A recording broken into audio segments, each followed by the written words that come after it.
Let's talk about maximizing the pillars of cognitive function for our last study strategies video. So we've looked at a lot of strategies and approaches to studying, but it's important to keep in mind that no amount of clever technique can compensate for a lack of the basics, such as sleep, nutrition, hydration, and exercise. Let's look at each of those.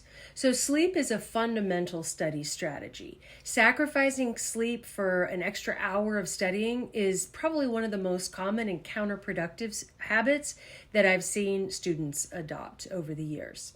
It's a classic example of winning a short-term battle, like getting through one more chapter, while losing the long-term war, which is truly retaining the information that you're trying to get in there to begin with. So sleep is not just a passive state of rest. You can't see it that way. It's an active and critical part of the learning process itself. Because without adequate sleep, you're not just tired, you're actively sabotaging your ability to learn. So you want to aim for 7 to 9 hours of quality sleep per night, especially after a major study session. I want to look at 3 reasons that restful, quality sleep in the right amount is crucial to really drive this point home. So the first is memory consolidation. This is the most important function of sleep for a student. While you're awake and studying, your brain is busy encoding information, registering it, processing it, taking in new facts, concepts, and skills. These memories, though, are initially really fragile and easily forgotten. During sleep, especially the deep stages of non-REM sleep and then REM sleep itself, your brain actively works to consolidate these memories, though. It replays and strengthens the neural connections you formed while studying, essentially moving the information from your short-term memory, which is in your hippocampus, to long-term storage, which is the neocortex. Now, without this process, your brain can't save what you've learned, and the information is much more likely to be lost, which, of course, makes it harder to recall at exam time. So really important for memory consolidation. Next is cognitive function and alertness. So a sleep-deprived brain is a foggy brain. Lack of sleep directly impairs your ability to focus and concentrate. It affects your ability to problem solve as well, because inadequate sleep results in a significant decrease in your ability to think critically and come up with creative solutions. It also affects your ability to learn new information. So, for example, studies have shown that a single night of sleep deprivation can reduce your ability to learn new things by up to 40%. That's almost half. It's like trying to pour water into a glass that's already full. It's already maxed out. The next one is emotional and mental regulation. So pulling an all-nighter or consistently getting too little sleep can have a serious impact on your emotional state. Sleep deprivation actually increases stress and anxiety.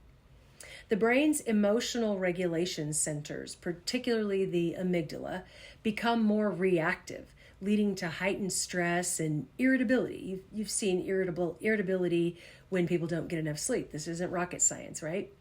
But it also impairs mood, which you may or may not have been aware of. And that can lead to a more negative outlook, which makes it harder to stay motivated and optimistic about your studies.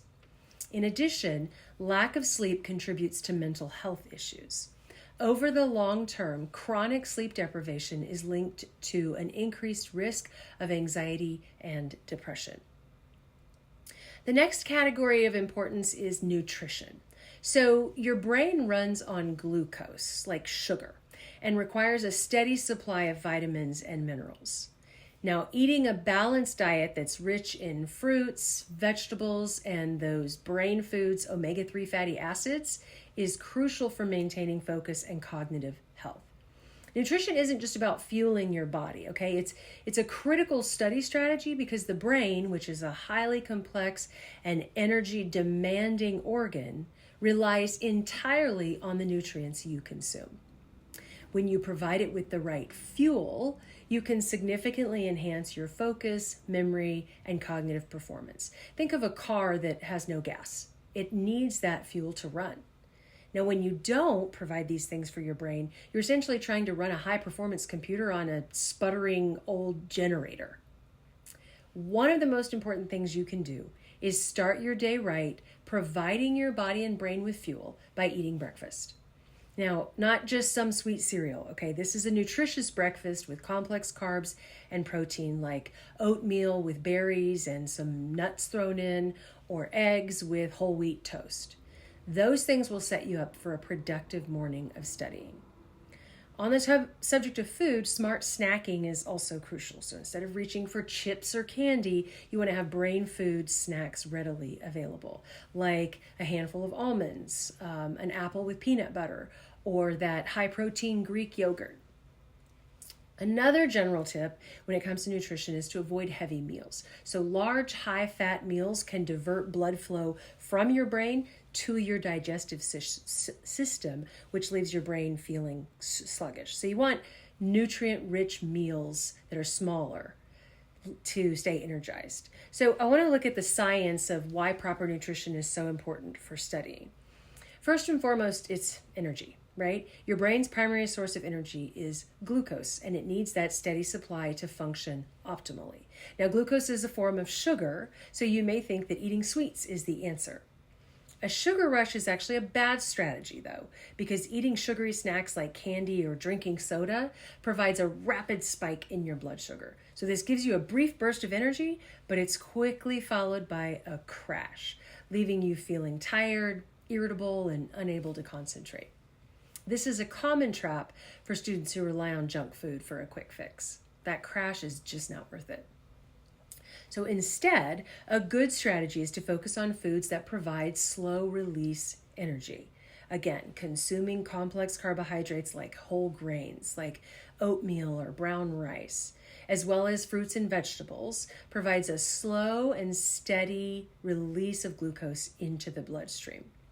This ensures your brain has a consistent energy supply, preventing that dastardly crash and allowing for sustained focus. The next category is neurotransmitters. So the foods you eat contain the building blocks for the brain's neurotransmitters, which are the chemical messengers in the brain that allow brain cells to communicate with one another and, quite frankly, make things happen, okay? These building blocks include omega-3 fatty acids, amino acids, vitamins, and minerals. So let's take a quick detour into each of those. Omega-3 fatty acids. These are essential fats that your body cannot produce on its own. They're crucial for building and repairing brain cells, and they are directly linked to improved memory, cognitive function, and even mood, actually, the research tells us. So foods rich in omega-3s include things like walnuts, chia seeds, flaxseed, fatty fish like salmon or tuna. The next category is amino acids. So these are found in protein-rich foods like lean meats, eggs, beans, nuts, and they're the precursors to important neurotransmitters or brain chemicals like dopamine and norepinephrine, which are essential for alertness, motivation, and concentration. And then there are vitamins and minerals. So B vitamins like B6, B12, and folic acid are vital for brain health and preventing memory loss. Now you can find these in foods like leafy greens, eggs, and fortified solid cereals. Vitamin E is another one. That's a powerful antioxidant that helps protect brain cells from damage. That's in nuts, seeds, and leafy greens as well.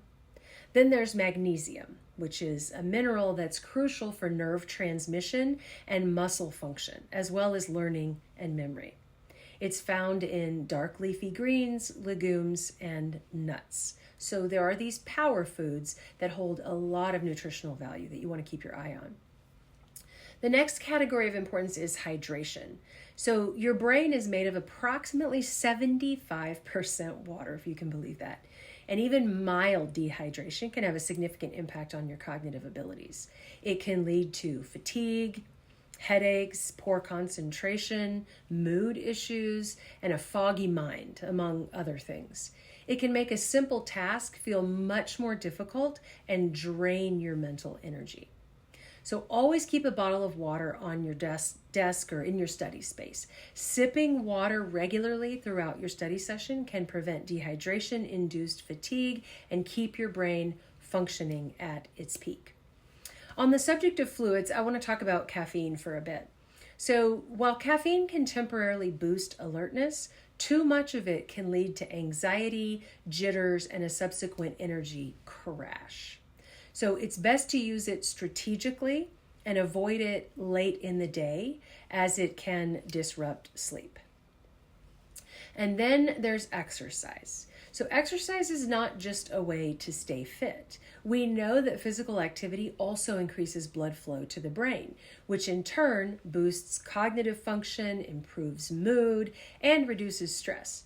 All of which, of course, are essential for effective studying and retention.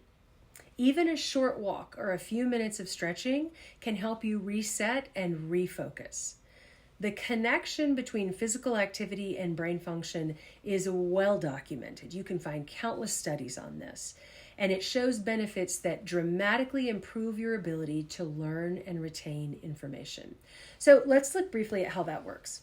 So first, exercise increases blood flow to the brain. Just like your muscles, your brain needs oxygen and nutrients to function at its best. When you engage in physical activity, your heart rate increases and blood flow to the brain is significantly enhanced. This influx of oxygen and glucose is vital for heightened focus because a well-oxygenated brain can sustain concentration for longer periods of time, which then helps you stay on task and avoid mental fatigue. All important things for studying and memory. Exercise also creates faster information processing. That extra blood flow and the nutrients allow your neurons in the brain to fire more efficiently, leading to quicker thinking and a better ability to connect those complex ideas. This doesn't have to be a marathon or some high-intensity workout. A short, moderate intensity workout like a 20-minute walk, a jog, or a quick session of jumping jacks right before a study session or during a study break can prime your brain for learning. So the next time you're tempted to grab a coffee while studying, try taking a 5 to 10 minute break and stretch. Do some push-ups or just quickly walk around the block. This can combat mental fatigue and help you reset your focus without interfering with your sleep or making you feel anxious or jittery like caffeine can. Also, exercise stimulates the release of brain chemicals. This is really important. So, physical activity triggers the release of several key brain chemicals that are directly tied to mood and cognitive function. For example, the neurotransmitter dopamine, which is known as the reward chemical, is crucial for motivation and learning.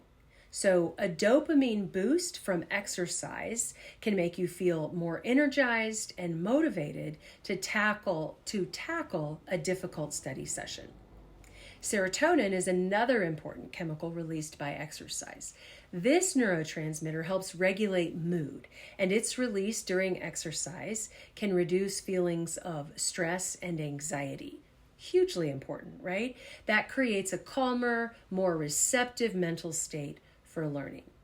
And last but certainly not least, exercise releases endorphins. These are those free and legal happy chemicals in the brain that create a sense of well-being, often referred to as a runner's high. You may have heard that for people who love running, which can help combat the stress of studying for exams, right? That endorphin release is huge. Next, exercise promotes neurogenesis and brain plasticity. What does all that mean? Well, this is one of the most exciting and scientifically backed reasons to exercise for maximal studying and retention.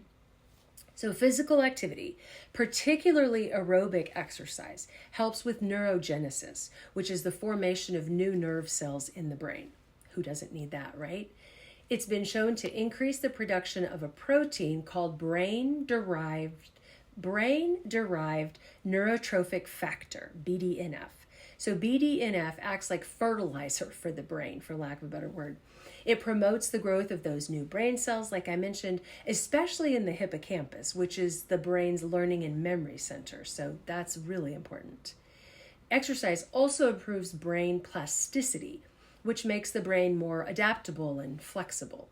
It strengthens the connections between neurons, which is the very essence of learning, of course. You've got to have those neurons firing, right?